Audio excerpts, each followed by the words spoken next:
નર્મદે હર ઘણા બધા લોકો યુટ્યુબ ઉપર નર્મદા માતાની પરિક્રમા જુએ છે અને ઘણા બધાના પ્રશ્ન પણ આવે છે કે નિલેશભાઈ, આ પરિક્રમા ક્યારે કરી શકાય, ક્યાંથી કરી શકાય, કેવી રીતે કરી શકાય, શું શું વ્યવસ્થા મળે, આપણે શું શું સામાન લઈને જવો પડે.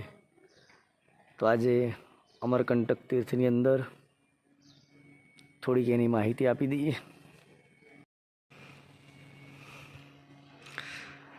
નર્મદા પરિક્રમા ક્યારે કરવી? તો ચતુર્માસ પૂર્ણ થયા બાદ નર્મદા પરિક્રમાનો આરંભ થઈ શકે છે. નર્મદા પરિક્રમા ક્યાંથી કરવી? તો પરિક્રમાનો એક નિયમ એવો છે કે તમે ગમે ત્યાંથી આરંભ કરો, ગમે ત્યાં પૂર્ણ કરી શકો. ખાસ કરીને ઘણા બધા લોકો ઓમકારેશ્વર, મમલેશ્વરથી નર્મદા પરિક્રમાનો આરંભ કરે છે. ત્યાંથી આરંભ કરવાનું કારણ શું? તો નર્મદા પરિક્રમાનો એક નિયમ એવો છે કે તમે જે સ્થાનમાંથી નર્મદા પરિક્રમાનો આરંભ કરો ત્યાંનું નર્મદા તટનું જળ એક શીશીમાં લેવું. રોજ સવાર સાંજ એ નર્મદા માતાની પૂજા, આરતી, સ્તુતિ, વંદના કરવી અને એ જળ આપણી સાથે રાખવું.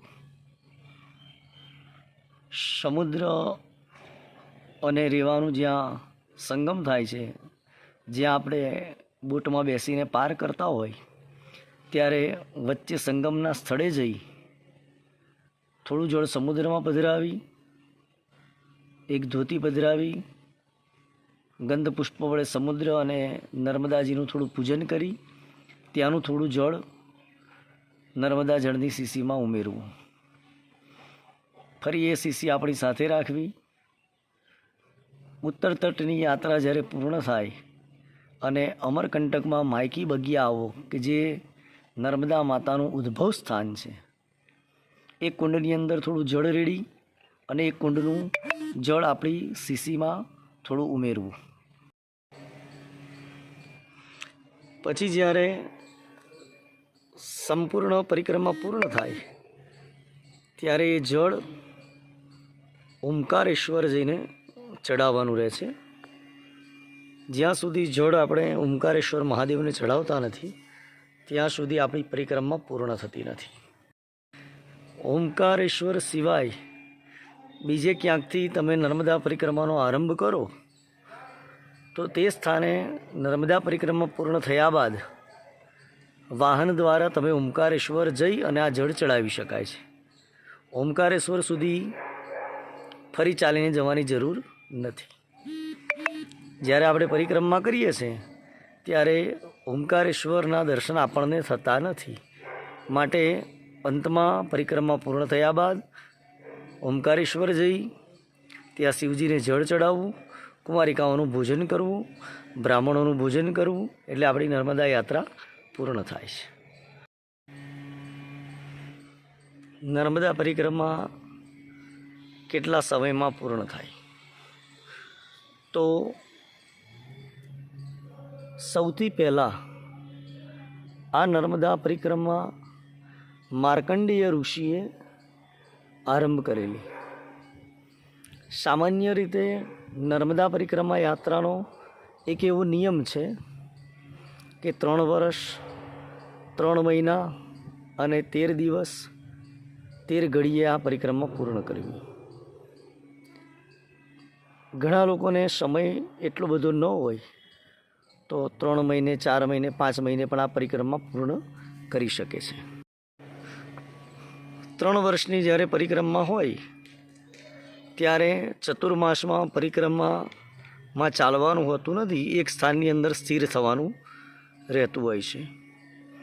એટલે જ્યારે 3 વર્ષ ને 3 માસની પરિક્રમા કરવા જઈએ ત્યારે રોજનું 5, 7, 10 કિલોમીટર ચાલવાનું હોય છે. એથી વધારે ચાલવાની જરૂરત રહેતી નથી.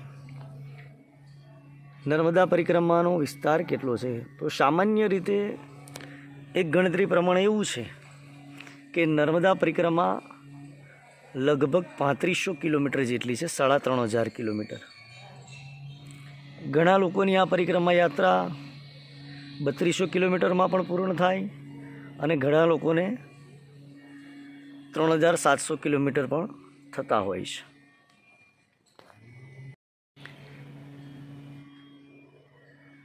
જુદી જુદી સંખ્યાના કિલોમીટર શું કામ? તો એનું કારણ એવું છે કે માર્ગની અંદર નર્મદાની પરિક્રમા કરવા જઈએ ત્યારે ઘણા બધા તીર્થ સ્થાનો આવતા હોય છે. ઘણા લોકો કોઈક તીર્થ સ્થાનમાં દર્શન માટે જતા હોય છે, ઘણા લોકો પાકી સડકના માર્ગે નીકળી જતા હોય છે, એટલે એમાં કિલોમીટરમાં થોડું ઘણું અંતર રહેતું હોય છે. દરેક વ્યક્તિના કિલોમીટર સરખા રહેતા નથી.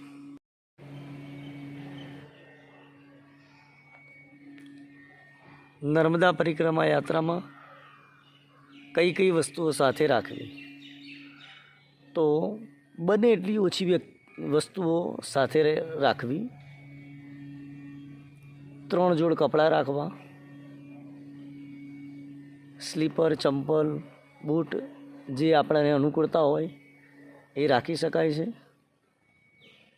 ઓઢવાનું સાથે રાખવું, પાથરવા માટેનું કંઈક લેવું, દવાની આવશ્યકતા હોય તો તે લેવી, એક ટોર્ચ લેવી, એક દંડ એટલે કે લાકડી અને કમંડલ એટલે કે એક ડોલચું, થાળી વાડકી સાથે રાખવી. ઘણી જગ્યાએ આપણે ભોજન માટે જઈએ છીએ, આપણને પંગત કે હરિહરનો સાદ કરે ત્યારે પોતાનું જ પાત્ર લઈને અને જલપાત્ર લઈને ભોજન માટે જવાનું હોય છે. ઘણીવાર એક દિવસમાં 15 20 કિલોમીટર એવા ચાલવાના આવે છે કે માર્ગમાં કોઈ જગ્યાએ જલ પણ મળતું હોતું નથી, માટે જલપાત્ર રાખવું આવશ્યક. માર્ગની અંદર ઘણી બધી નદી નાળા ક્રોસ કરવાના હોય છે, ઘણી બધી પહાડીઓ ચડવાની હોય છે, ઘણી બધી પહાડીઓ ઉતરવાની હોય છે, પથરાળ માર્ગ હોય, ખાડા ખબચિયાવાળો માર્ગ હોય, એના માટે દંડ રાખવો એટલે કે લાકડી રાખવી પણ જરૂરી છે. અમને ઘણા બધા પૂછે છે કે મહારાજ તમારો સામાન બહુ ઓછો છે, દેખાતો નથી. તો અમારી સાથે એક ગાડી રાખી છે, જેથી કરી અમારા બધાનો સામાન ગાડીમાં રહે. 1-2 વ્યક્તિઓની માંગણી હતી, જેથી કરીને સુલભતા રહે માટે ગાડી દ્વારા અમારા સામાનનું વહન થઈ જાય છે. નર્મદા પરિક્રમાનો આરંભ ક્યાંથી કરવો? તો પરિક્રમાનો આરંભ ગમે ત્યાંથી થઈ શકે છે. કેવી રીતે આરંભ કરવો? તો જે દિવસે પરિક્રમાનો આરંભ કરવાનો હોય શુભ મુહૂર્ત જોડાવી લેવું, નર્મદા તટે જઈ મુંડન આદિ કરાવી સ્નાન કરવું, બ્રાહ્મણ દ્વારા ગણપતિ પૂજન, સ્વસ્તિ પુણ્યા વાચન કરી માં નર્મદાની પૂજા કરવાની અને શીશીમાં જળ લેવાનું, કુંવારી કન્યાઓનું ભોજન કરવાનું, બ્રાહ્મણો સાધુઓને ભોજન કરાવવાનું, સગા સંબંધીઓના વડીલોના આશીર્વાદ લઈ આ નર્મદા પરિક્રમા યાત્રાનો આરંભ કરવાનો. પરિક્રમાના નિયમો શું? તો બને એટલું સાદું જીવન જીવવું, જીતેન્દ્રિય બનવું, કામ ક્રોધ લોભમાંથી મુક્ત રહેવું. પરિક્રમા કરવા જઈએ છે ત્યારે 95% જગ્યાએ તો આપણને ખૂબ માન સન્માન મળતું હોય છે. ઘણા બધા લોકો આપણને બોલાવી આપણું પૂજન પણ કરે છે, સારું ભોજન પણ કરાવે છે. પરંતુ 2-5% જગ્યાએ અપમાનિત પણ થવાનો વારો આવતો હોય છે. ત્યારે તેવા સમયે મનમાં રહેલો અહંકાર છોડી દેવો. હું જ્ઞાની છું, હું પૈસાવાળો છું, હું ભણેલો છું, આ બધા અહંકારોને મનમાંથી ત્યાગ કરી દેવાનો. પરિક્રમા યાત્રા દરમિયાન ઉત્તમમાં ઉત્તમ ભોજન મળે કે એકદમ બેસ્વાદ ભોજન મળે, એ બધું જ મા નર્મદાની કૃપાનું ફળ અને મા નર્મદાનો પ્રસાદ સમજી હસતા મોડે એનો સ્વીકાર કરવાનો. પરિક્રમા દરમિયાન આવતી તકલીફો કે આવતા વિઘ્નને પણ મા નર્મદાની કૃપા સમજવાની. બાળ, યુવાન કે વૃદ્ધ કોઈ પણ સ્ત્રી હોય એની અંદર મા નર્મદાનો ભાવ સમજી એને વંદન કરવાનું. ડગલે ને ડગલે બને એટલા નર્મદે હરના અથવા ઈષ્ટના જાપ કરવાના.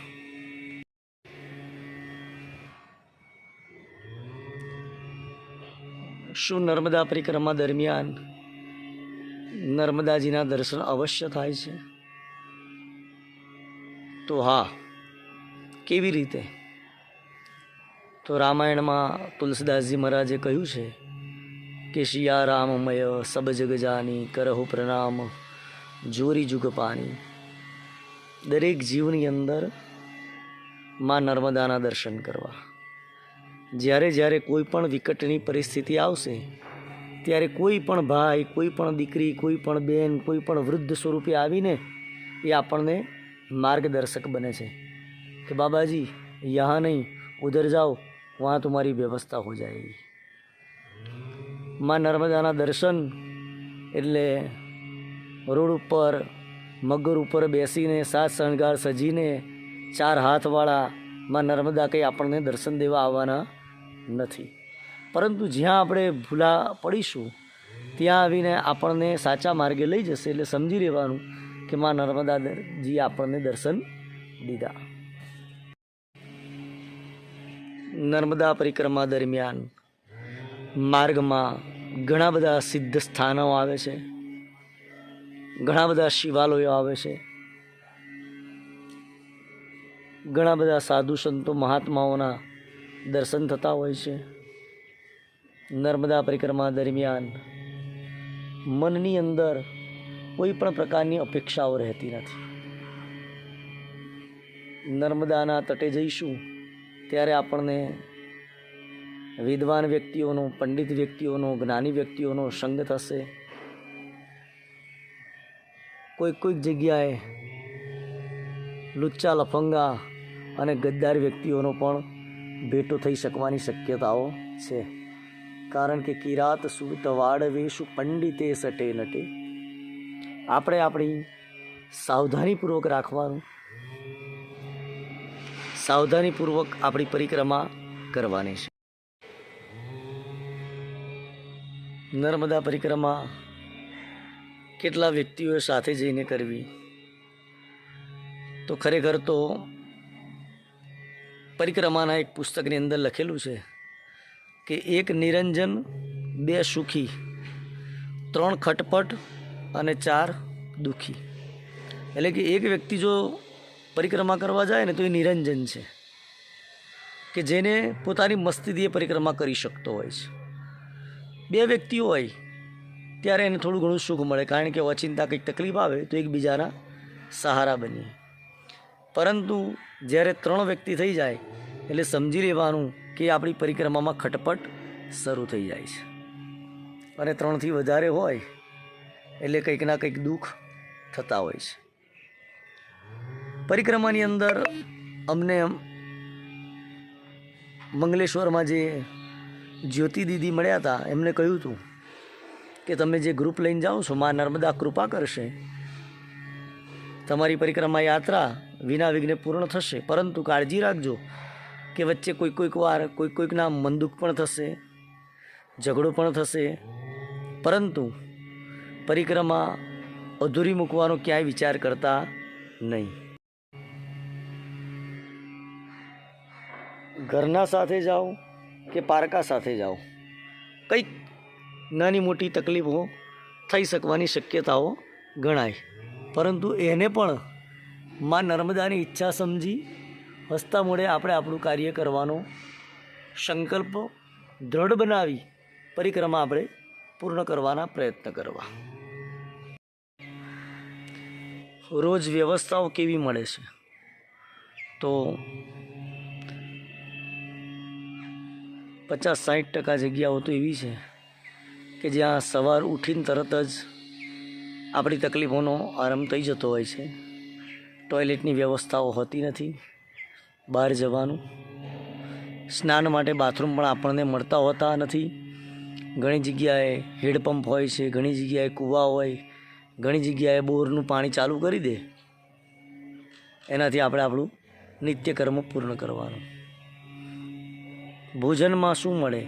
તો ભોજનમાં જે પણ મળે એમાં નર્મદાનો પ્રસાદ સમજી આરોગી લેવાનું, કારણ કે ભોજન એ ઔષધિ છે અને એને ઔષધિ તરીકે જ એનો સ્વીકાર કરી લેવાનો. ભોજનના ક્યાંય કોઈ દિવસ દુર્ગુણ ગાવા નહીં. ગમે તેવી રોટલી હોય, ગમે તેવી દાળ હોય કે ગમે તેવું શાક હોય, પણ એ આપણા માટે ઔષધિ સમાન છે એમ સમજી હસતા મોડે એનો સ્વીકાર કરી લેવાનો.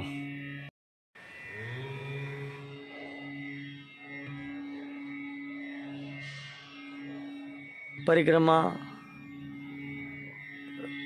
શું ચાલતા જ થઈ શકે?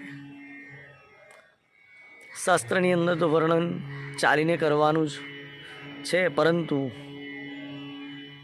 અત્યારની આટલી હાર્ડ લાઈફની અંદર માણસ સમય જો પૂરતો ના કાઢી શકતો હોય તો ભલે ચાલીને ના કરે તો બસમાં પણ કરી શકાય છે, પોતાના પ્રાઇવેટ વાહન દ્વારા પણ કરી શકાય છે. ઘણા લોકો બાઇક ઉપર કે સાયકલ ઉપર પણ પરિક્રમા કરતા હોય છે. જેવી જેનો સમય, જેવી જેની શ્રદ્ધા, જેવી જેની અનુકૂળતા એ પ્રમાણે પરિક્રમા કરતા હોય છે.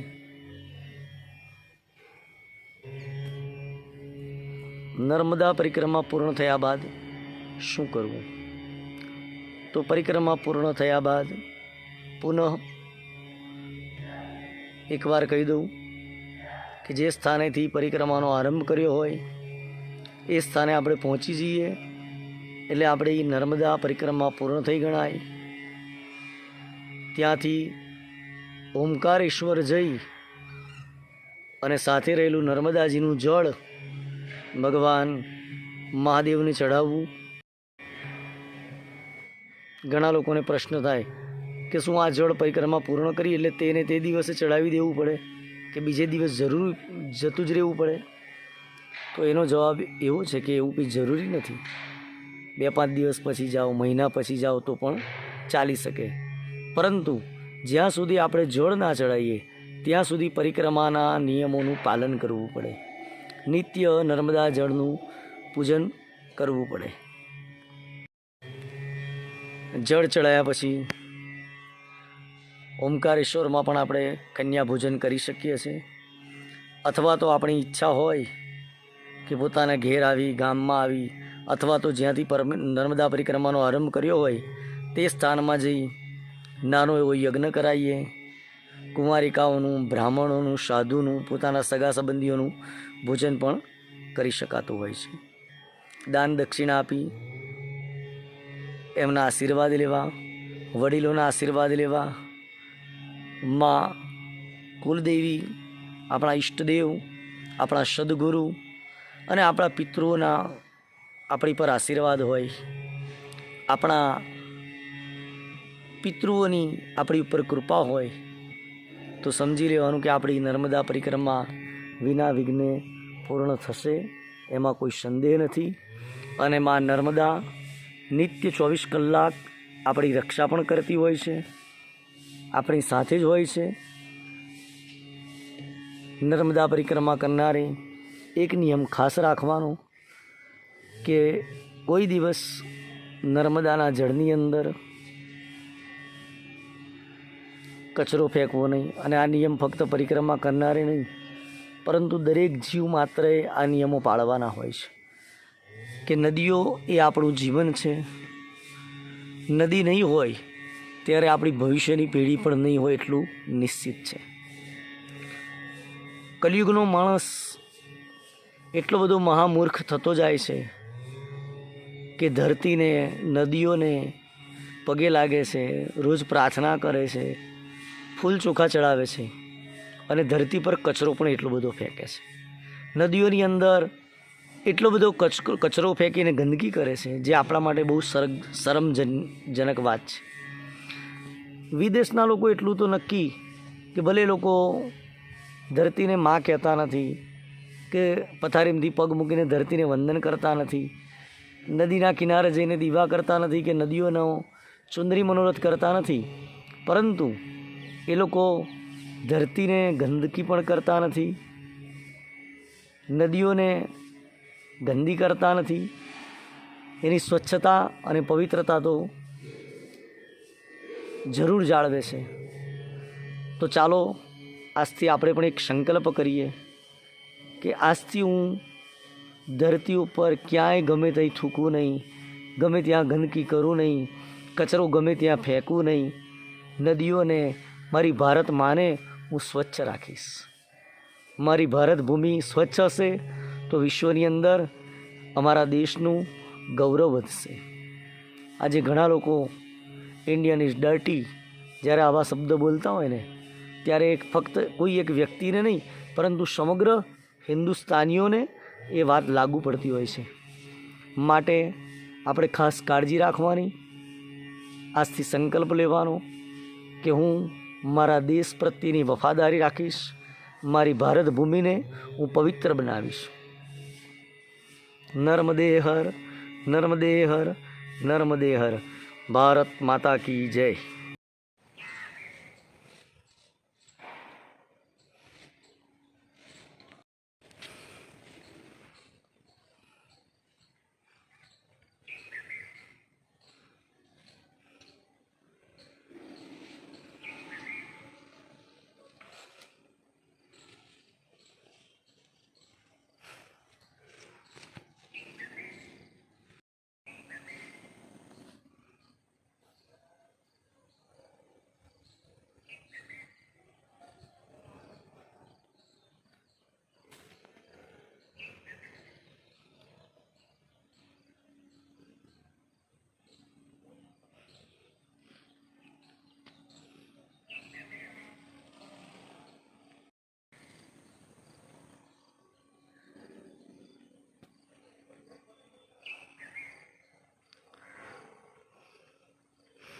માં નર્મદા, ભગવાન મહાદેવ દરેક જીવનું કલ્યાણ કરે એ જ પ્રાર્થના સાથે આજની પરિક્રમા યાત્રાને વિરામ આપીએ. આગળની યાત્રામાં કાલે ફરી મળીશું. નર્મદે હર, નર્મદે હર, નર્મદે હર. હર હર મહાદેવ, હર હર મહાદેવ, હર હર મહાદેવ.